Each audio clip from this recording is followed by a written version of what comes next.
เทินวันนี้ตุลุงได้มีโอกาสนำเอา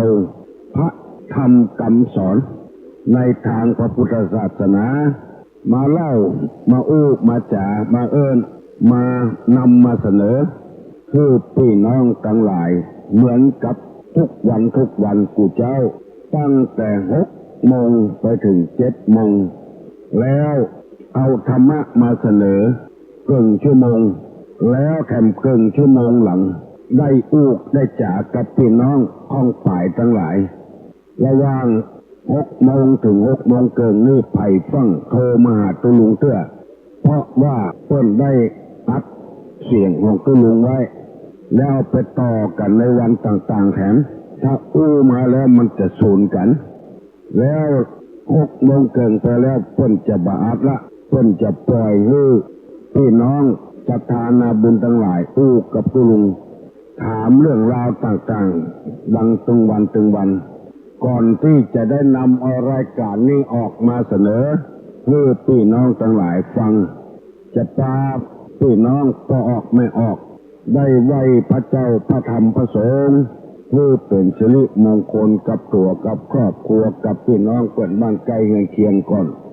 ว่าพร้อมกันใจตุลุงเนออะระหังสัมมา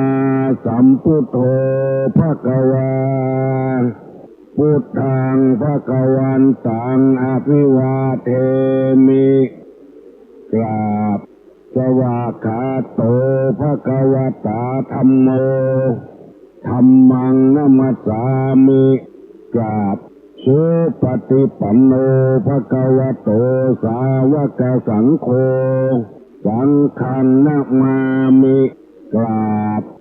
อันธรรมยังพุทธัสสะภควโตบุพาภะอนามากัลังกะโลมาเสนะโมตัสสะภะคะวะโต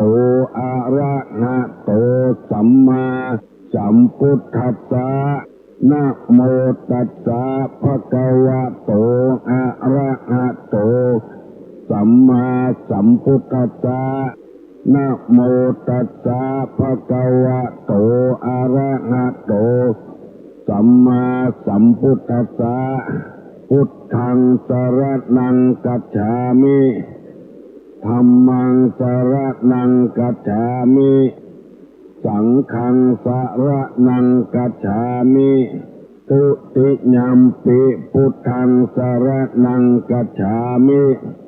ทุติยัมปิธัมมังสรณังกัจฉามิ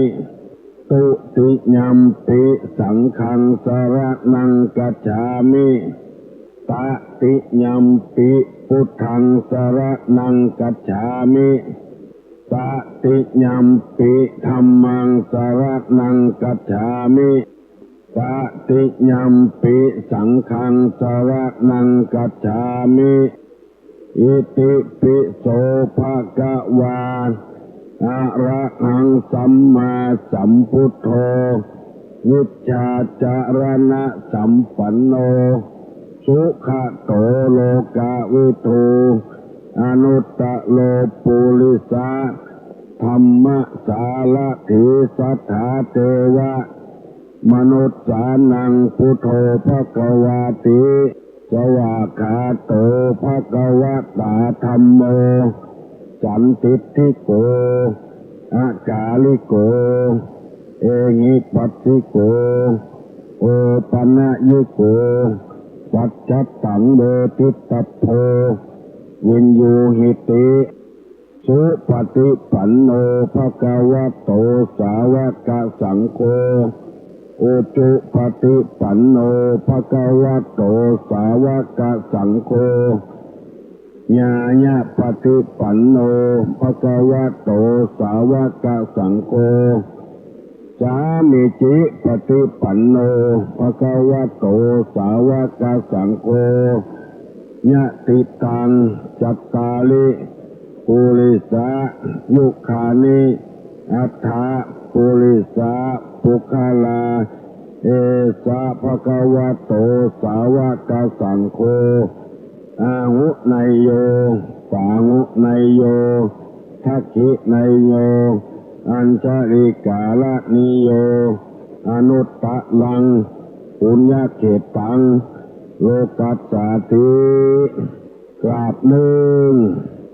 กราบสองกราบสาม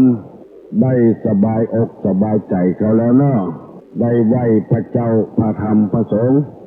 บุตทังสรณังคัจฉามิเอาพระพุทธเจ้าเป็นที่พึ่งเพราะพระพุทธเจ้าเป็นผู้วิเศษหมดกิเลสหมดตัณหาบอกให้มีอันใดที่เป็นที่น่าติเตียนสอนให้คนดีทั้งนั้น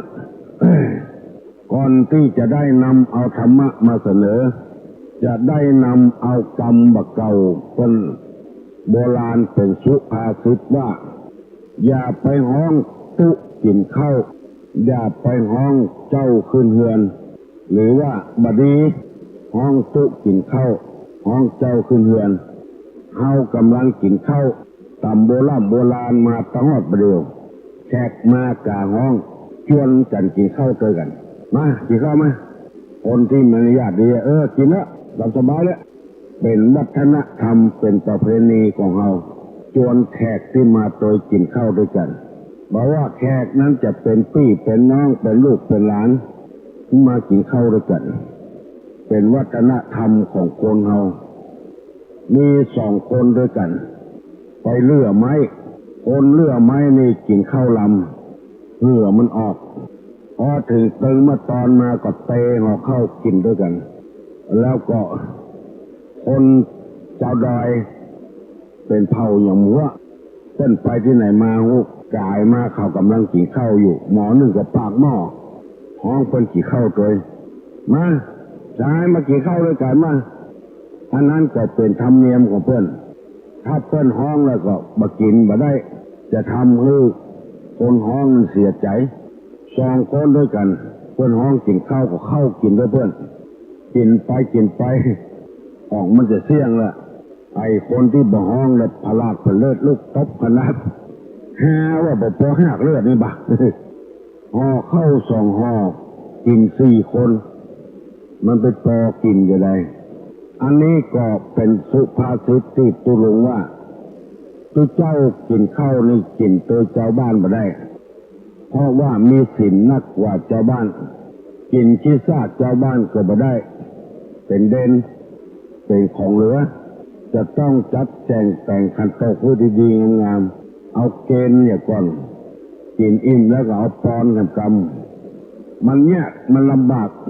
เสื้อแกงน้อยอาหารน้อยของกินน้อยมันบ่พอถ้าเฮาได้ทำเป็นอย่างเฮาเป็นคนห้องแต่ลูกทำรอเมียทำรอมันจะเดือดร้อนบ่พอกินเพราะฉะนั้นคนวาสนาต่ำต้อยคนทุกข์คนยากบับวิทย์พ่องเรือพ่องไปคบคนมั่งมี4 คู่สุขคนที่เป็นหลวกคนที่เป็นฉลาดกว่าเรา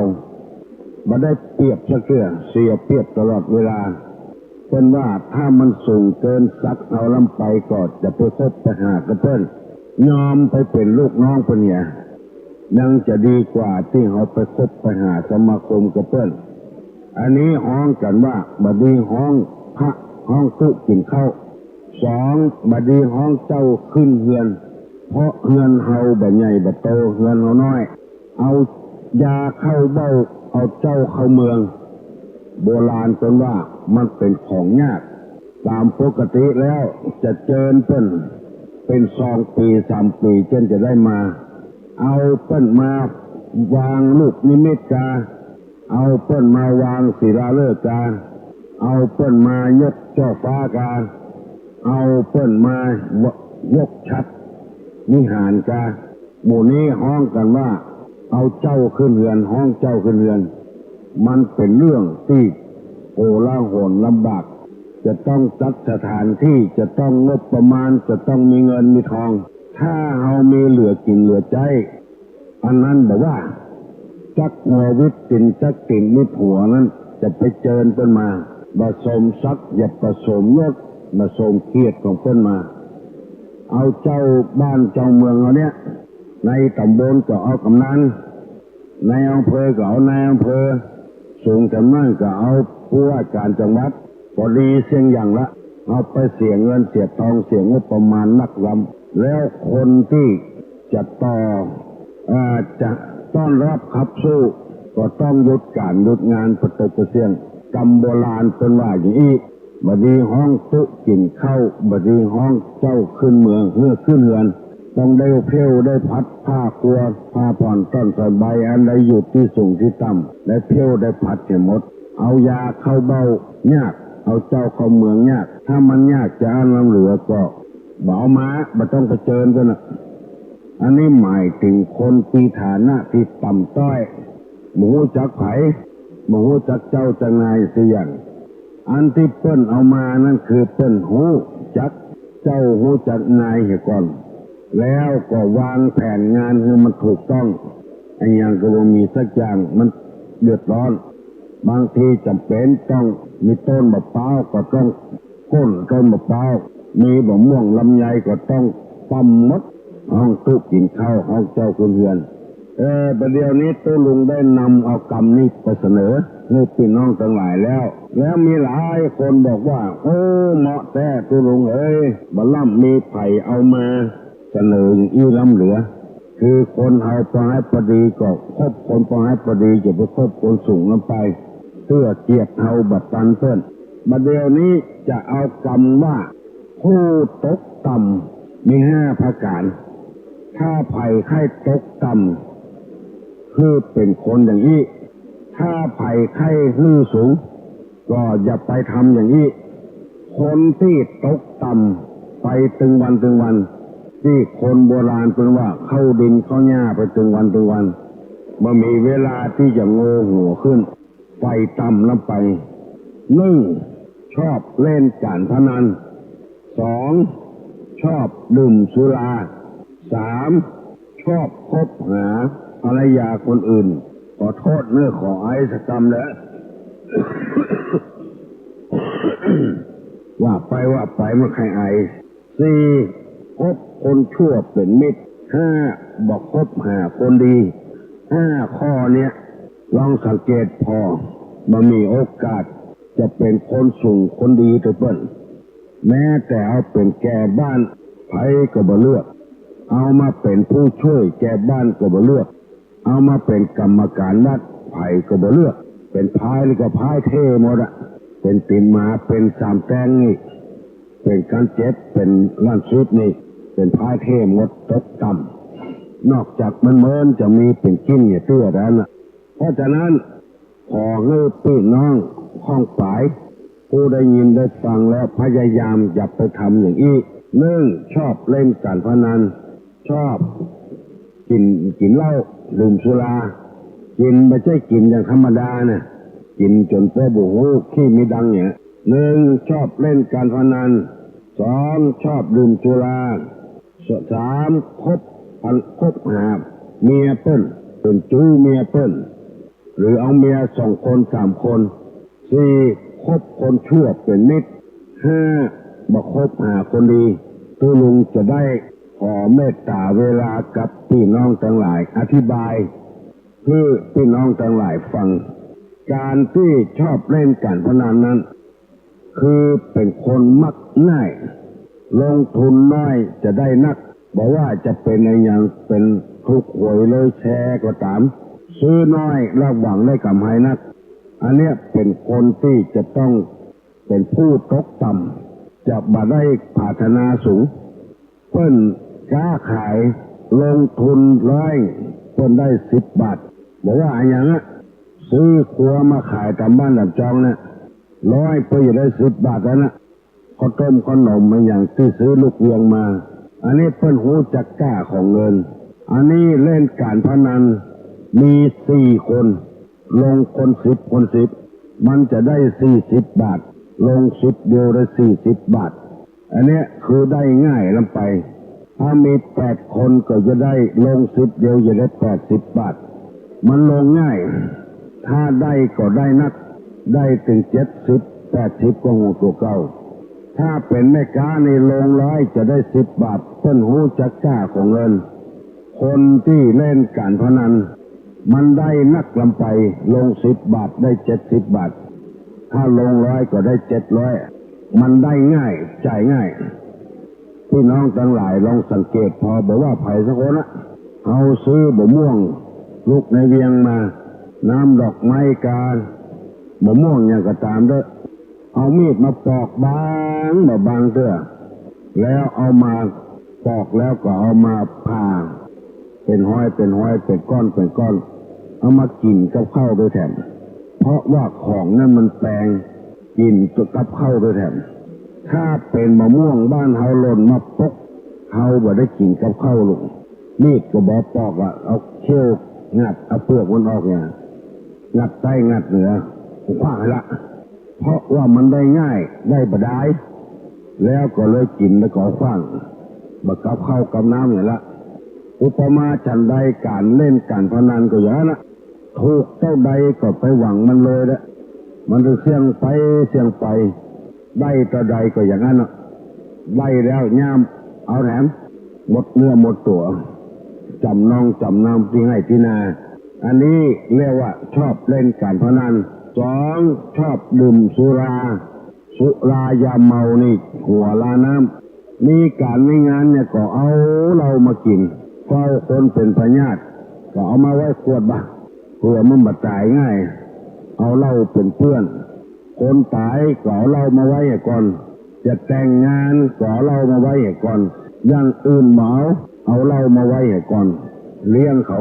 อันเนี้ยมันเกินน้ำไปมันบาดใจสามัญคนไปเห็นแล้วมันเป็นคนที่จะทำมืดเป็นผู้ด้อยเป็นผู้ตกต่ำไปเอาพอให้พอดีนะจะไปเอามันเป็นเจ้าเป็นนายนำหน้านำตาล้ำไป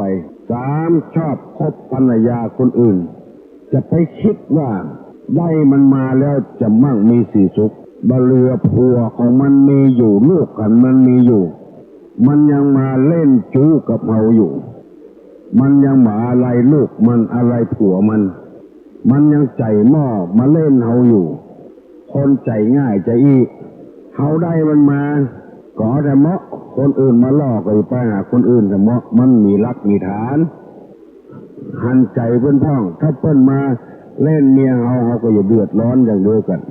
เอาใจเปิ้นมาใส่ใจตัวตู้ลุงบอกใครอู้นักกลัวเปิ้นจังหัวอันนี้ก็พิจารณาตัวภัยตัวมันที่ฟังอยู่เวลานี้พระพุทธศาสนาสอนเสียบ่ให้เล่นจู้สู่ผัวเมียเปิ้นมันเดือดร้อนมันบ่จะนำความสุขมาสู่ตัวบ่ใช่ว่าบัญญัติคือมีเมียได้3คน4คนโอ้หัวใจเปิ้นหัวใจเฮามันก็อย่างเดียวกันอันนี้เปิ้นฮ้องกันว่าคบหาภรรยาคนอื่นอันนี้จะทำให้ผู้นั้นตกต่ำลงไปจะบังงอกบังเงยขึ้นข้อ4คบคนชั่วเป็นมิตรอันนี้บ่มีปัญหาแล้วคบคนชั่วนี่มันถึงบ่ปาคือไปทางนี้ไปทางชั่วติ๊ก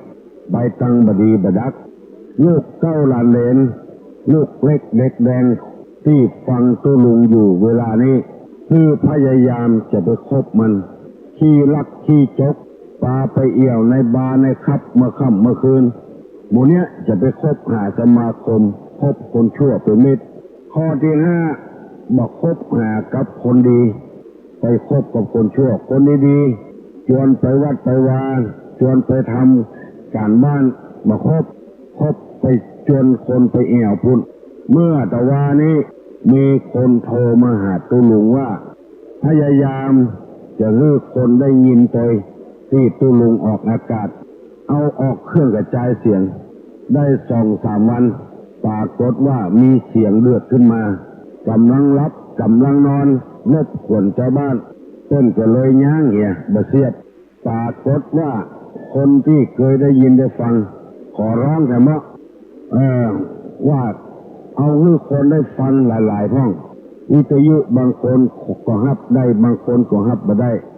เบิ่งก็เลยปิกเอามาให้ชาวบ้านฟังแทนปรากฏว่าคนที่เดือดร้อนนั่นคือคนเนี้ยคนผู้ที่จะตกต่ำเนี่ยไปเล่นท้ายมาดึกกันไปบ่ได้รับได้นอนเมาเหล้าเนี่ยว่าคบคนบดีบดักคนดีบ่คบเนี่ยเดือดร้อนมันก็เป็นธรรมดา น้ำที่เอาดองหน่อส้มเนี่ยลองเอาเทลงขี้ดินเด้อขี้เดือนมันถึงฟูออกมาฝุ่นมันแปรกันศีลธรรมกรรมฐานเพื่อนเอามาสอนไม่ชอบไปชอบอันใดที่บดีบดาคุณมูนี้เป็นต้นอันนี้จะทำจะตาตกต่ำไปบัดถ้าไปดูหมอดูเมื่อที่ไหนอะถ้าเป็นคนใจอีได้นำเอากรรมมาเสนอให้พี่น้องทั้งหลายได้ฟังเนอะเพื่อพิจารณาตัวภัยตัวมันพ่อก็สอนมาได้แม่ก็สอนมาได้นอกจากน้ำทำคำสอนทหารที่จะสอนได้เมื่อตะวานี้ว่าถึงคุณสมบัติของนางแก้ว5 อย่างตื่นก่อนนอนเมื่อลุนปล่อยฟังรับใจก็เพื่อถูกใจกรรมที่น่าฮักอันนี้ได้เสนอไปเมื่อตะวาขอให้มีความสุขความเจริญกุคนเนอวัปปีติโยวัจันตุสัพพะโลโกวินัสตุมาเตภาวะตวนทาราโยสุขีติกาโยโกภาวะอภิวาทนาสุดิสานิจังอุทาปจายโนจตารโลธัมมาวัฏันติอายุวันโนสุขังพลัง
ยังเห็นพระเมตตาอยู่ทุกแห่งหน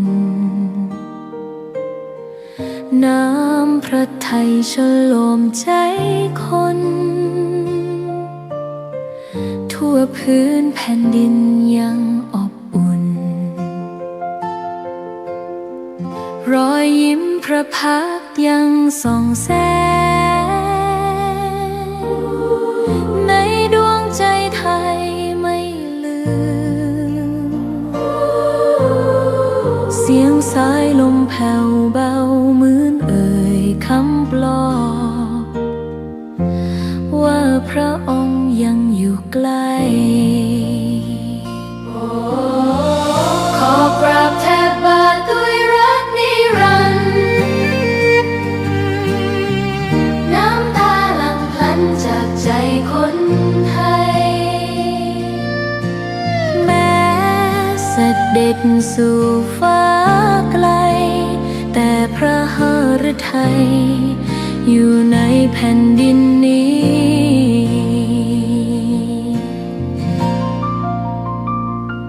สวนดอกไม้ยังบานดังวันเก่าราวกับเจ้าดอกไม้รู้ว่าพระองค์จากไปแต่กลิ่นหอมยังพัดผ่านใจให้ระลึกถึงพระเมตตาแผ่นดินนี้ยังส่องสว่างด้วยพระคุณอันยิ่งใหญ่ขอเดินตามรอยเท้าแห่งพระแม่ไปด้วยศรัทธาไม่เสื่อมคลายขอกราบแทบบาทด้วยรักนิรันดร์น้ำตาหลั่งพลันจากใจคนไทยแม้เสด็จสู่ฟ้าไกลแต่พระหฤทัยอยู่ในแผ่นดินนี้ดวงใจ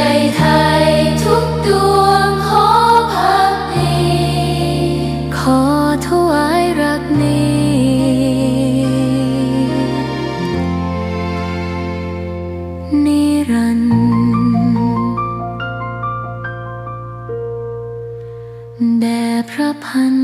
ปี